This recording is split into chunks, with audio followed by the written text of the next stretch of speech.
gabi, mga kapatid at mga kaibigan. Mapagpalang gabi rin naman. Purihin ng Panginoon sapagkat tayo po ay huling nagkasama-sama at sa huling pagkakataon o sa huling gabi ng ating pag-aaral nito, nawa po ay makinabang, nawa po'y ma-bless tayo at nawa po'y mapulot natin ang mga mabubuting leksyon at aral na naisiparating sa atin ng ating Panginoong Diyos. Napag-aralan po natin kahapon yung ating topic na may pamagat na ang pagtubos. At binahagi ko po sa inyo that it's my favorite topic. Bakit po? Kasi doon ipinapakita na sa ating Panginoong Jesucristo tayo ay ligtas. Sa ating Panginoong Jesucristo tayo ay sigurado. Ang tanong lamang ay, tunay bang tayo ay na kay Kristo? Kasi, mga kapatid, madaling magsabi na ako'y na kay Kristo. Madaling sabihin na ako ay gusto ko ang Panginoon. Pero ang sabi ng ating Panginoon Jesucristo sa banal na kasulatan, maraming mga tao sa huling panahon ang magsasabi, ako ay naglingkod, ako'y nagpalaya ng mga masasamang spirito, ako ay tumulong sa maraming mga tao, ako ay nagbigay ng mga pagkain sa mga mahihirap, pero sasabihin ng ating Panginoong Diyos, hindi ko kayo nakikilala. Kaya madali lang magsabi na ako'y na kay Kristo, pero ang tanong, talaga bang tayo ay na kay Kristo? Kaya naman sa gabing ito, pag-uusapan po natin ay aking pong pinamagatang ang pagbabago. Kahapon, ang pagtubos, o yung mga nakaraan nating pag-aaral, pinag-usapan natin yung pagkukulang, pinag-usapan natin yung pagkabuhay, pagbabalik, pagtubos, at ngayon naman ay pagbabago. Paano tayo ay makakaranas ng tunay na pagbabago sa ating mga buhay? Simulan natin ang ating pagbabasa sa Mateo 28:19-20, at ang sabi po ay ganito, kaya't sa paghayo ninyo, gawin ninyong alagad ang lahat ng mga bansa, bautismo niyo sila sa pangalan ng Ama, ng Anak, at ng Espiritu Santo, at turuan silang sundin ang lahat ng mga bagay na inuutos ko sa inyo. At narito, ako'y kasama ninyo palagi hanggang sa katapusan ng panahon. Ang pinakamahalagang salita sa talatang ito ay walang iba kundi yung sinabing sila ay gawin ninyong mga lingkod. At isa sa pamamaraan upang sila ay maging lingkod ng ating Panginoong Diyos ay maalaman nila ang katotohanan sa salita ng ating Panginoong Diyos, at hindi lamang po yun, sila ay mabautismuhan. Ano po? Ang pagbabautismo ay ang salitang bautismo ay binanggit ng 80 beses sa Bagong Tipan lamang. At sa tuwing binabanggit ang bautismo, ito ay nakakonekta sa pagbabago ng isang tao. Yung mga dating gumagawa ng mali, mga dating gumagawa ng walang isang-ayon sa kalooban ng ating Panginoong Diyos, nung sila'y nagdesisyon na mabautismuhan, ito ay pagdidesisyon ng pagbabago. Hindi pwedeng sasabihin natin tayo magpapabautismo pero we remain the same. That we are not changed. Kaya, ngayong gabi ito, allow me to share with you 3 points. Ano po? 3 points lang at 3 letter S lang para nang sa ganon, malaman natin what's the importance of this topic na baptism. Number 1, let's look at the significance. Ano ba ang significance o kahalagahan na tayo ay mabautismohan ng tubig? Ang sabi sa Juan 3:5 ay ganito, sumagot sa kanya si Jesus, katotohanan sinasabi ko sa inyo, maliban ng isang tao ay ipanganak muli, ay hindi niya makikita ang karya ng Diyos. Pag itutuloy niyo po ang basa, ang sabi ni Nicodemo, posible ba na ako, malaking tao na, papasok ulit ako sa sinapupunan ng aking ina at ako'y ipanganak ng muli? Kung titignan po ninyo, parang pilosopo itong si Nicodemo. Pero nung panahon nila, sa kanilang pagbabasa ng Biblia, most of the time, they interpret it literally. Kaya iniisip marahil dito ni Nicodemo, talaga bang pwedeng ipanganak siyang muli? sa pamamagitan ng pagpasok sa sinapupunan ng kanyang ina? Imposible. Mga kapatid, kung halimbawa ako sa tangkad kong ito, o sa itong height kong ito, kung papasok ulit ako sa sinapupunan ng aking ina, sabog yung nanay ko. Kasi nanay ko, 5 lang eh. Ano po? Kaya sabi ng ating Panginoon Kristo, nilinaw niya at ang sabi niya, katotohanan sinasabi ko sa inyo, maliban ang isang tao ipanganak ng tubig at ng Espiritu, ang sabi niya sa talata, hindi siya makakapasok sa kaharian ng Diyos. Pero huwag niyong kakalitahan. Madalas binibigyang pansin yung ipanganak ng tubig, pero nalilimutan yung ipanganak ng Espiritu. Kailangan parehong maranasan ng mananampalataya to be baptized both with water and Spirit. Kasi maraming tao, they are baptized with water, but not of the Spirit. At pag ang tao ay nabaptized of water and not of the Spirit, there's no changes in the life of the person. Walang pagbabago. Pero kung naranasan ang bautismo ng tubig at ng Espiritu, may pagbabago. Ano po? At ang sabi niya, pag naranasan pareho itong tubig at Espiritu na bautismo, makakapasok sa kaharian ng langit. Amen? Okay, kanina ganda ng lecture natin, ano? Sino po dito yung gustong Sino dito pagod? Taas ang kamay. Pagod. Maraming pagod. Okay. Sino ngayon, taas nga po ang kamay ng gustong makaranas ng rest? Taas po ang kamay. Yung gusto makaranas ng rest in peace. Kunti lang. Okay. Kunti lang, ano? But the point is, mga kaibigan, mga kapatid, we can find rest in Christ. Ang ating Panginoon Kristo ang magbibigay sa atin ng kapahingahan. Ito pa, okay, ang significance, kailangan mabautismuhan ng tubig at ng Espiritu para makapasok sa kaharian ng langit. Hindi tubig lang. Okay? Mamaya pag-uusapan natin yan. Yung tubig, importante. Pero mahalaga din mabautismuhan ng Espiritu. Ang tanong, mga kaibigan, mga kapatid, paano ba mabautismuhan ng Espiritu? Ha? Kasi pinag-uusapan natin, bautismo sa tubig. Pag-uusapan natin, paano binabautismohan sa tubig. Mauunawaan nyo rin paano ang paraan.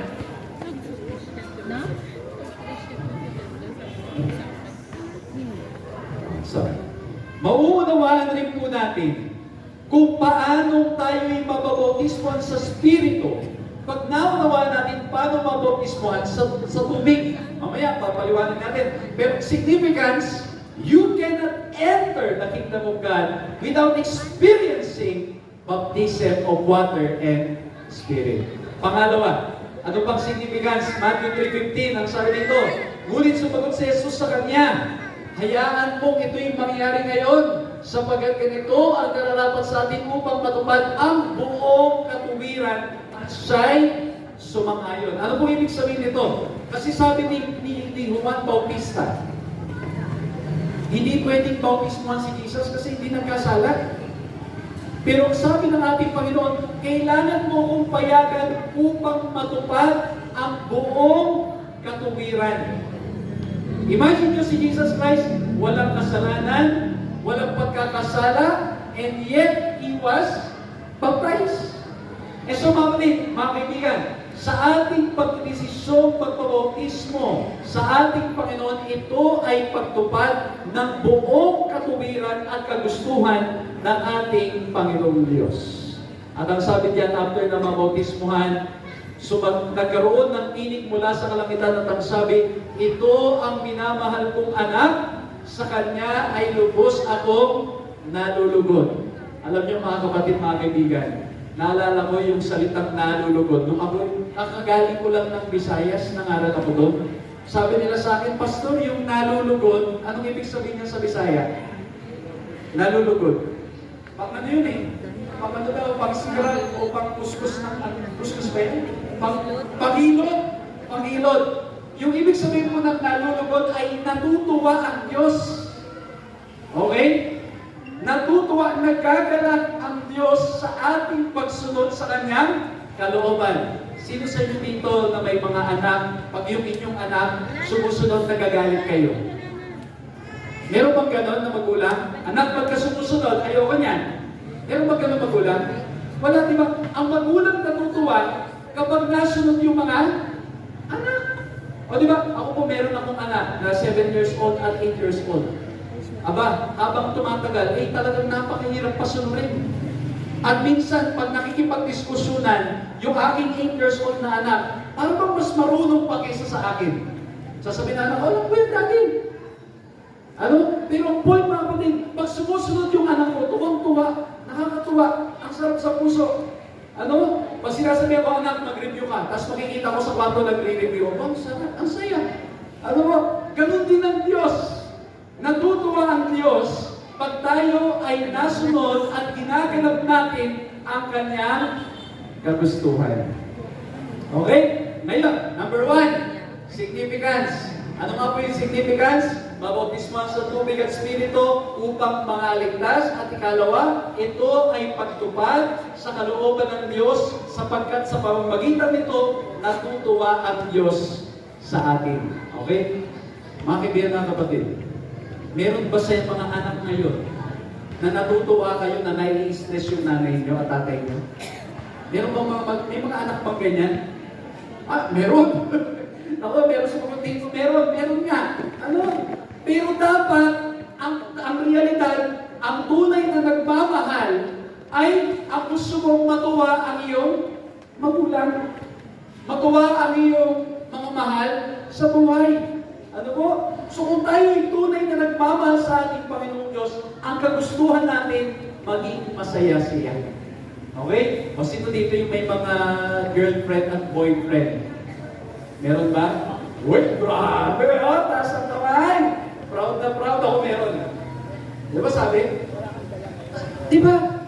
Pag gusto mo maging masaya yung iyong iniirog o yung iyong minamahal, gagawin mo yung kanyang kagustuhan. Lalo na, kung yung kagustuhan niya ay mapapabuti naman. Ganon din sa mga asawa. Ginagawa natin ang bagay para mapasaya. Alam niyo, yung aking asawa, ngayong araw na ito, nagse-celebrate ng kanyang kaarawan. Birthday ng aking asawa. Yun lang, hindi ko makasama gabi-gabi dahil inaasikaso yung mga bata at pagkatapos nangangaral. At talagang sabi ko kanina at yung aking mga anak, sabi namin, mga anak, talagang paparamdam natin kay mami na mahal natin si mami. So pagising pa lang yung anak ko, kanta na, kami kanta na. Lahat na post na kami sa Facebook, kain sa labas, lahat na pwedeng gawin. At maparamdam na mahal ang ina. Ang point, again, kung mahal natin ang Diyos, ganun din, gusto natin umingiti ang ating Panginoong Diyos. Now, let's look at the second letter S. Simple. Ang pagbabautismo ay may simbolo na may pakahulugan. Ano ang kahulugan nito? Ang sabi sa Roma 6, 3 at 4 ay ganito. Pakinggan nyo mabuti, mga ginigilo ng mga kaibigan. O hindi ba rin nyo nalalaman na tayong lahat na mga nabautismuhan kay Kristo Jesus ay nabautismuhan tungo sa kanyang kamatayan. Kaya tayo'y inilibing na kasama niya sa pamamagitan ng bautismo tungo sa kamatayan, na kung paanong si Kristo ay muling nabuhay mula sa mga patay sa pamamagitan ng kaluwalhatian ng Ama, gayon din naman tayo yung makakalakad sa panibagong buhay. Ang pagbabautismo, mga ginigiliw na kaibigan ng mga kapatid, ito ay sumisimbolo sa kamatayan at pagkabuhay ng ating Panginoon Jesucristo. Kaya, tuwing may bautismo, ito ay sumisimbolo sa sakripisyo ng ating Panginoong Jesucristo. Okay? Ngayon, alamin natin, teka lang, Pastor, paano ang bautismo ay sumisimbolo sa kamatayan? Kasi po, sa banal na kasulatan, merong binanggit kung paano ang tamang dapat gawin o paraan ng pagbabautismo. Ang sabi dito, sa Gawa 8:35 hanggang 39, ang sabi ganito, basahin natin, nagpasimulang pagsalita si Felipe, at simula sa kasulatan ito ay ipinangaral niya sa kanya ang magandang balita ni Jesus. Sa kanilang pagpapatuloy sa daan, nakarating sila sa may tubig at sinabi ng eunuko, tingnan mo, narito ang tubig, ano ang nakakahadlang upang ako'y mabautismuhan? Nag-aral po ng Bible yung eunuch eunuko. At pagkatapos habang sila'y nasa karwahe, o let's say, nasa kalesa, o kaya nasa sasakyan, may nakitang maraming tubig. At ang sabi nung nag-aaral ng Biblia, teka lang, ito may maraming tubig. Anong nakakahadlang upang ako'y mabautismuhan? At tingnan niyo po, ang sabi dito sa Gawa 8:38-39, inunos niyang itigil ang karwahe. At, pakinggan niyo ha, at lumusong si Felipe at ang eunuko sa tubig. Pag sinabing lumusong, ibig sabihin ba niyan kapting tubig lang? Maraming tubig. Okay? Tingnan nyo. At binautismuhan siya ni Felipe. Tingnan nyo ha. Nang umahon sila sa tubig, inago ng Espiritu ng Panginoon si Felipe at hindi na siya nakita ng eunuko at nagalak at nagpatuloy siya sa kanyang lakad. Ibig sabihin, ang pagpapabautismo sumisimbolo sa kamatayan kasi pag binabautismuhan sa Biblia, inilulubog po sa tubig. Okay? May mga bautismo ngayon na ang ginagawa po ay binubuhusan lang ng kaunting tubig o kaya naman ay nawiwisikan. Hindi po yan ang tamang bautismo sa banal na kasulatan. Kasi katulad po ng halimbawa ito, nangangailangan ng maraming tubig. Kasi bakit? Mga kaibigan kapatid, ang bautismo ay kamatayan. Meron na ba kayong nakitang namatay na nakalabas ang kamay? Nilibing na nakalabas ang kamay? Meron na ba kayong nakitang inilibing na nakalabas ang ulo? Palagi ko magandang suggestion yun. Pag inilibing sa sementeryo, nakalabas ang ulo, para alam mo na, titignan mo lang, ito, hindi tatay mo ito. Kita mo nga yung itsura eh. Pero hindi kasi maaaras eh. Di ba? Pero ang bautismo, kamatayan. Kaya ibig sabihin mga kaibigan kapatid, pag kayo po'y binautismuhan, ilulubog kayo sa tubig. At pag kayo'y inilubog sa tubig, simbolo na kayo'y namatay kay Kristo. Ulitin ko po, simbolo lang na namatay kay Kristo. Huwag kayong magkalala mga kinikilo na kaibigan. Hindi naman kayo ilulubog ng 5 minuto. Ilulubog lang saglit at pagkatapos iaangat, yung paglubog ay simbolo ng kamatayan. At pag binangon na mula sa tubig, ibig sabihin mga kaibigan, mga kapatid, kayo ay panibagong tao, simbolo ng pagpapatawad ng ating Panginoong Diyos. Amen? Amen. Alam nyo, may mga ilang tao, akala nila ang kapangyarihan ang gagaling sa tubig. Hindi po. Ang kapatawaran ng gagaling kanino po? Sa Panginoon. Kay Kristo. Hindi po sa tubig. Yung iba akala nila, yung tubig ang may kapangyarihan. One time, ito po ha, totoong nangyari ito. Nagpunta ako sa Tarlac, nangaral kami. Merong 30 na nagdesisyong magpabautismo.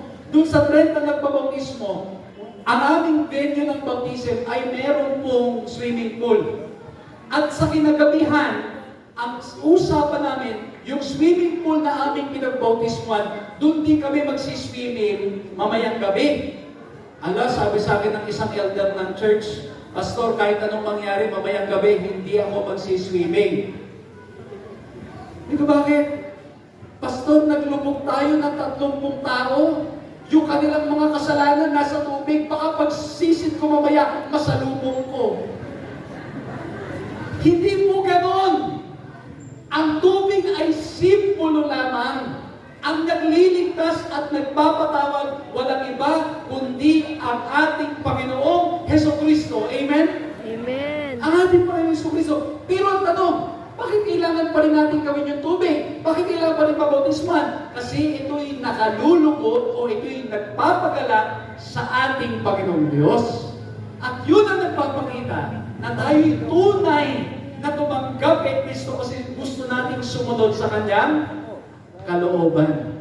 Alam nyo, nangaral po sa kulungan. Ang nabautismuhan, 300. Kaya lang walang swimming pool. Ang dala lang namin, maliit na portable na pool. Sabi ko sa inyo, mga kaibigan, mga kapatid, 50 pa lang, yung tubig itim na. Nung 100 na, itim na. Sabi ko pang 101, teka lang, parang ayaw nyo na mabautismuhan doon. Yung isa naman, nung namin sa tubig, madilim na ang tubig. Ang sabi niya, akala, ito mga kapatid, totoo nangyari. Akala daw niya, nga. So bago ko sa ilubog sa tubig, binukan niya yung bibig niya. Eh lahat ng itim na tubig, pumasok sa bibig niya. Sabi ko sa kanya, okay yan ah. Pati yung kanyang bibig na bautis po. Pero point ba yung kapatid, meron din isa doon, nung pang 300 na, sobrang itim na ng tubig. Pero sabi ng tao, Pastor, kahit gaano ka itim yan, si Kristo ang nagpapatawad, magpapabautismo pa rin ako. Dahil gusto kong ipahayag sa buong mundo na ako ay nananampalataya kay Kristo. Amen? Amen. Yan pong simbolo ng bautismo. Ulitin ko po ha, walang kapangyarihan sa tubig, pero ito'y simbolo na si Kristo ay may kapangyarihan sa inyo at sa akin. Kaya tayo nagdidesisyon na magpabautismo. Tuloy natin, number 3, last na ito, steps. Ano ang mga hakbang para ang tao ay mabautismohan? Number 1, magsisi. Okay? Sabi sa Acts 2:38, magsisi kayo at magpabautismo ang bawat isa sa inyo sa pangalan ni Jesucristo upang mapatawad ang inyong mga kasalanan at tanggapin ninyo ang kaloob ng Espiritu. Kailangan daw po magsisi. Mga kapatid, pag sinabing magsisi sa Biblia, ibig sabihin, tatalkuran ang dating gawain. Okay? Hindi pwede yung magsisisi ng advance. Narinig nyo na ba yung magsisisi ng advance? Meron daw po isang lalaki. Ang nangyari, bago siya magpunta ng simbahan, may nakita siyang puno ng mangga.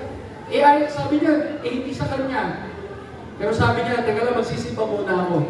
At pagkatapos, ang nangyari, sa kanyang panalangin sa simbahan, ang sabi niya, Lord, nagsisisi po ako sapagkat pagkatapos po ng simbang ito, kukunin ko po yung mangga ng aking kapitbahay. Hindi ganun ang pagsisisi. Ang pagsisisi ay tumatalikod sa lumang gawain. Nagbabago ang ating mga buhay.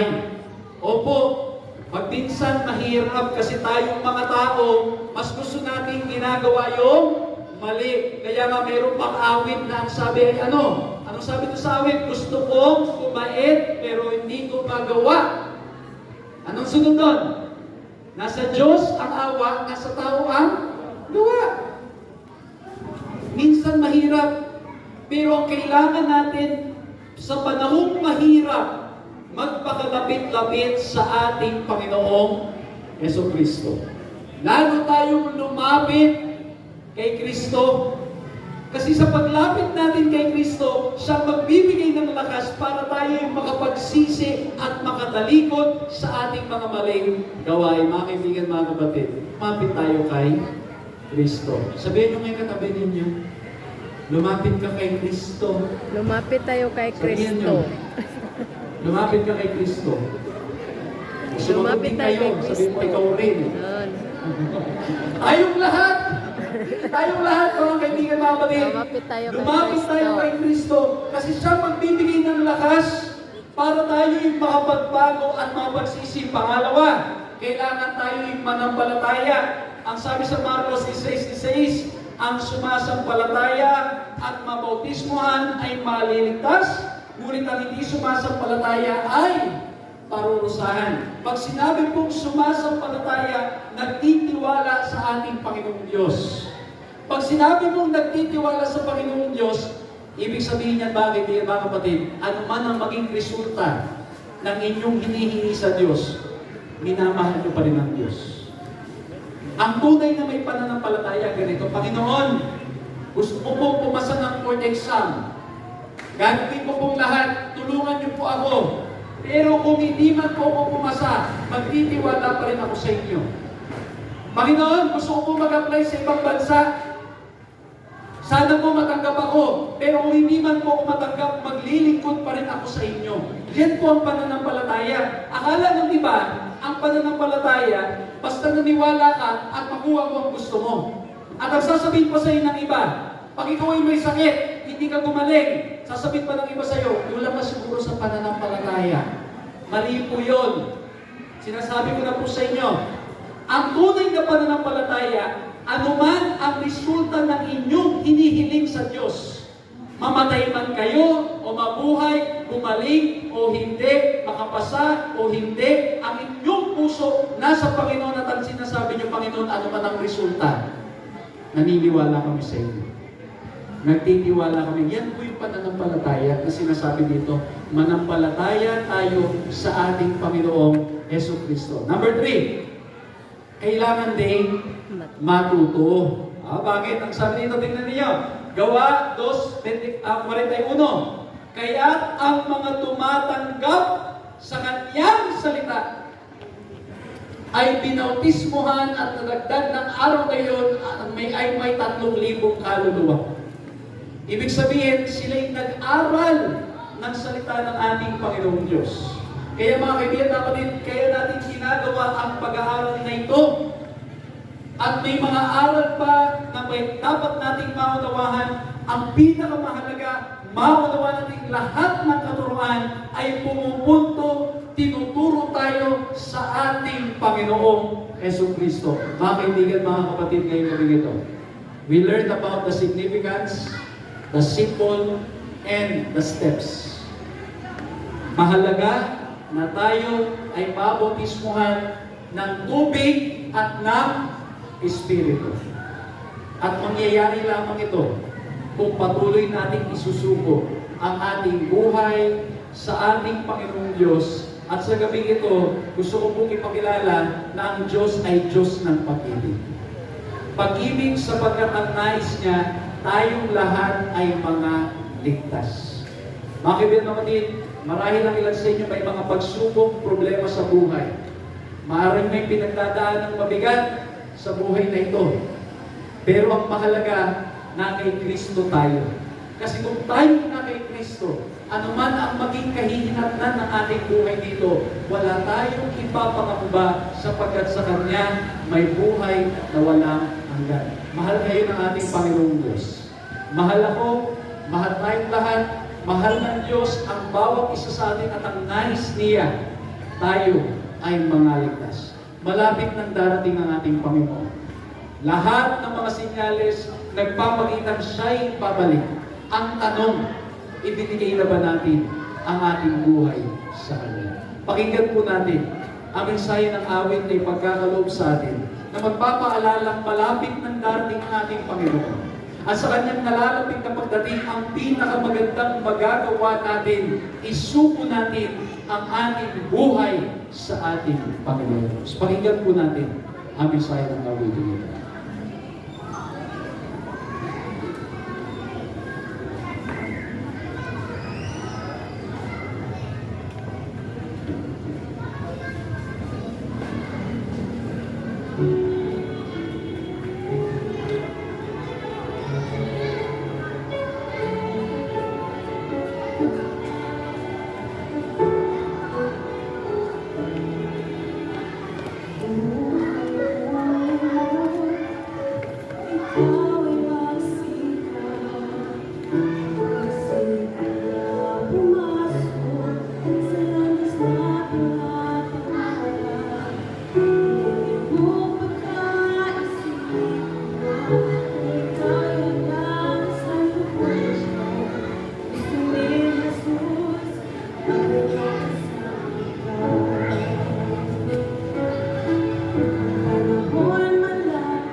walang mawaglit kahit isa. Lahat ay mga lakas. Kaya po natin ginawa ang gabi-gabing pangangaral na ito upang ang mga tao, tayong lahat, makaalam, mapaalalahanan na sa ating Panginoon Kristo ang kaligtasan. Sa gabing ito, mga ginigilo na mga kaibigan, mga kapatid, mananawagan po inyong lingkod. Ngunit hindi lamang po kung mananawagan na tayo'y tumayo, kundi tatawagin po ang tatlong uri o tatlong klase ng tao na maaaring sa unang pagkakataon, ang unang klase ng tao, sa unang pagkakataon, inyong naalaman ang katuruan, napakinggan at nakita na tunay nga sa ating Panginoong Jesucristo ang pag-asa, at dahil sa Kanya nagtatagpuan ng pag-asa, kayo ay nagnanais na magpabautismo at ibigay ang inyong buhay sa ating Panginoong Diyos. Kung kayo ang tao ito, maaari po bang lumapit kayo dito sa harapan? Itayo ninyo at ipahayag ninyo ang inyong pagdidesisyon na tanggapin ang ating Panginoon Jesucristo bilang tagapagligtas. Muli po, sa unang pagkakataon, naalaman ninyo, naunawaan ninyo ang sinasabi ng banal na kasulatan na sa ating Panginoon Jesucristo ang pag-asa. Sa ating Panginoon Jesucristo, tayo ay ligtas at dahil dito, nais niyong ibigay ang inyong buhay sa ating Panginoon at isugo sa pamamagitan ng bautismo. Meron po ba sa lugar na ito ang gustong lumapit at ipahayag ang kanyang pagpapatotoo na siya ay tatanggap sa ating Panginoon Jesucristo bilang tagapagligtas?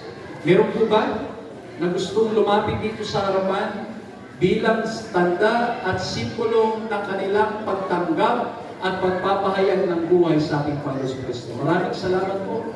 Purihin po ang ating Panginoon Diyos. Dito po tayo sa harapan. Purihin ang ating Panginoon sa mga kaibigan at sa mga kapatid na nagdidesisyong tanggapin ang ating Panginoon Jesucristo.